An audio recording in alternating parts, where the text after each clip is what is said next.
അന്ന് ബ്രിട്ടനിലേക്ക് നേഴ്സുമാർ വരണമെങ്കിൽ ഒറ്റ പ്രാവശ്യം സിംഗിൾ അറ്റംപ്റ്റിനകത്ത് IELTS എക്സാം എഴുതി എല്ലാത്തിനും 7 ബാൻഡ് 7 ബാൻഡ് വേണം. 9-ൽ 7 ബാൻഡ് കിട്ടിയാൽ മാത്രമേ വിദേശത്ത് വരാൻ പറ്റുകയുള്ളൂ, UK വരാൻ പറ്റുകയുള്ളൂ. അപ്പോൾ ആ ഒരു ലെവൽ ഓഫ് സ്കോർ നേടണമെങ്കിൽ അത് വളരെ ഡിഫിക്കൽട്ടായിട്ടുള്ള കാര്യമാണ്.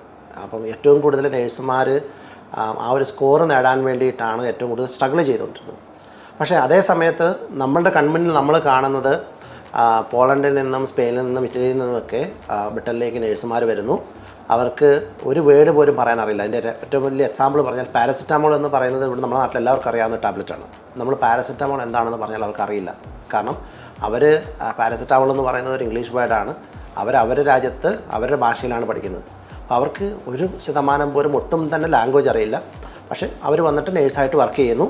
എന്നാൽ നമ്മുടെ നാട്ടിൽ വളരെ നല്ല രീതിയിൽ ലാംഗ്വേജ് അറിയുന്ന ആളുകളോട് ഈ പറയുന്ന 7 ബാൻഡ് കൺസിഡർ ചെയ്യണമെന്ന് പറയുന്നു. അപ്പോൾ ഇതൊരു വലിയൊരു തരംതിരിവായിട്ട് എനിക്ക് തോന്നുന്നു. ഇതിനെതിരെ പ്രതികരിക്കണമെന്ന് തോന്നി. ഈ ഒരു കേസിൽ നമ്മൾ പരാതി കൊടുത്തു.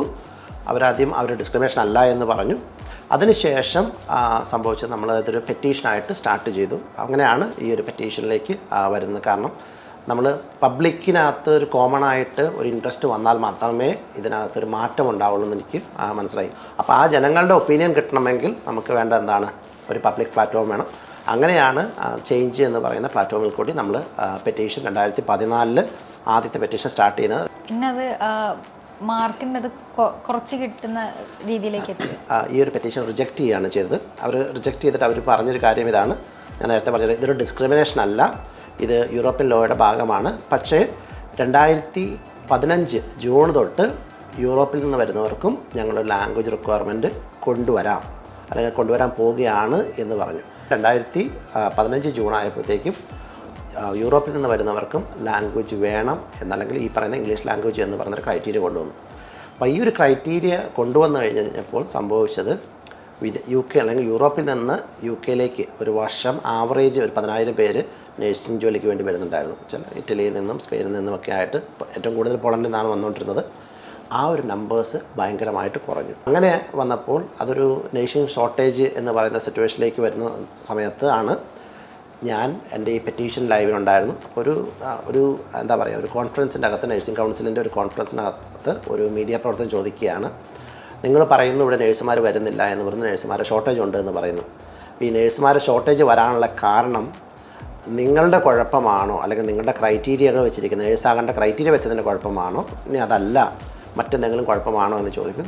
അപ്പോൾ അവർ പറയുന്നു, നഴ്സിംഗ് കൗൺസിൽ പറയുന്നു, ഇല്ല, ഞങ്ങളുടെ കുഴപ്പമൊന്നുമല്ല, നഴ്സുമാർ വരാത്തതാണ്, നഴ്സുമാർക്ക് ഈ ജോലി ചെയ്യാൻ വേണ്ടി താല്പര്യമില്ല, അതുകൊണ്ട് വിദേശത്ത് നഴ്സുമാർ വരുന്നില്ല എന്ന് പറയുന്നത്. അപ്പോഴാണ് അവർ ചോദിക്കുന്നത്, അങ്ങനെയാണ് എങ്കിൽ ഓൺലൈനിൽ ഇങ്ങനെയൊരു പെറ്റീഷൻ ഉണ്ടല്ലോ, നിങ്ങളുടെ ഇംഗ്ലീഷ് ലാംഗ്വേജ് സ്കോറുകൾ വളരെ കൂടുതലാണ് എന്ന് പറഞ്ഞൊരു പെറ്റീഷനുണ്ട്, ആ പെറ്റീഷൻ ഓൾറെഡി 10,000-ഓളം ആളുകൾ ഒപ്പിട്ടിട്ടുണ്ട്, അപ്പോൾ അത് മനസ്സിലാക്കുന്നത് നിങ്ങളുടെ കുഴപ്പമാണെന്നാണല്ലോ എന്ന് അവർ പറയുന്നു.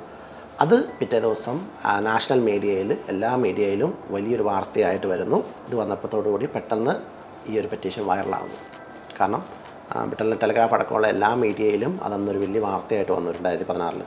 ആ ഒരു പോയിന്റിലാണ് നഴ്സിംഗ് കൗൺസിൽ പറയുന്നു, ഓക്കെ, ഞങ്ങൾ സ്കോർ കുറയ്ക്കാം, നിങ്ങൾ പറയുന്നതിനകത്തുണ്ട്. അവരത് പെട്ടെന്ന് സ്കോറൊന്നും കുറച്ചില്ല.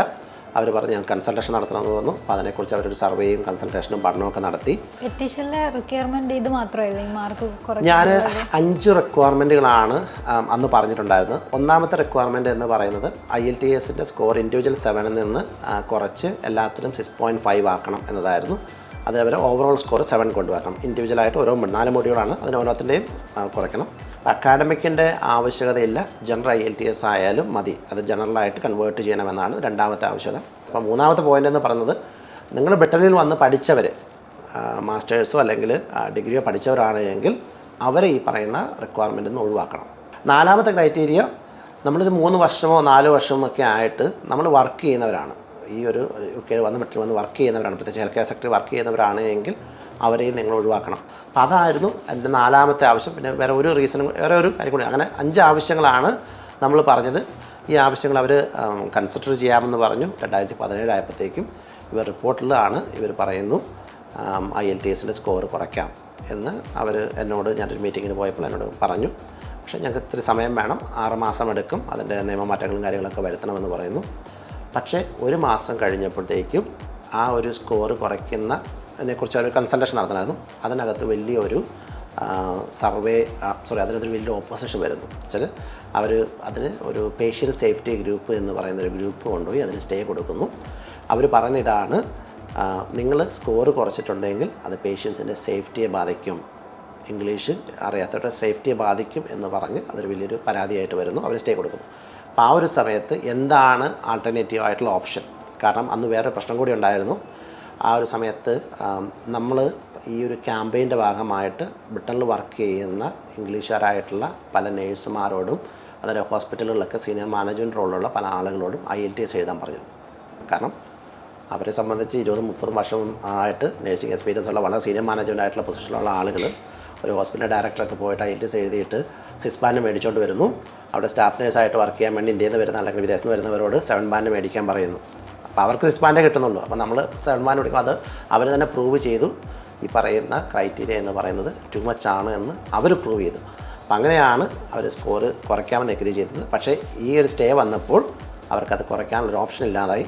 അപ്പോൾ അങ്ങനെ വന്നപ്പോഴാണ് അവർ ആൾട്ടർനേറ്റീവ് ആയിട്ടുള്ള ഒരു എക്സാം കൊണ്ടുവരാമെന്ന് പറഞ്ഞിട്ടാണ് ഒക്യുപേഷൻ ഇംഗ്ലീഷ് ടെസ്റ്റ് എന്ന് പറഞ്ഞ OET അവർ ഇൻട്രൊഡ്യൂസ് ചെയ്യുന്നത്. അപ്പോൾ ഇതാണ് ഇതിൻ്റെ. പക്ഷേ അതിനുശേഷം 6 മാസം കഴിഞ്ഞപ്പോൾ അവർ IELTSൻ്റെ സ്കോർ, റൈറ്റിങ്ങിൻ്റെ സ്കോർ കുറച്ചു.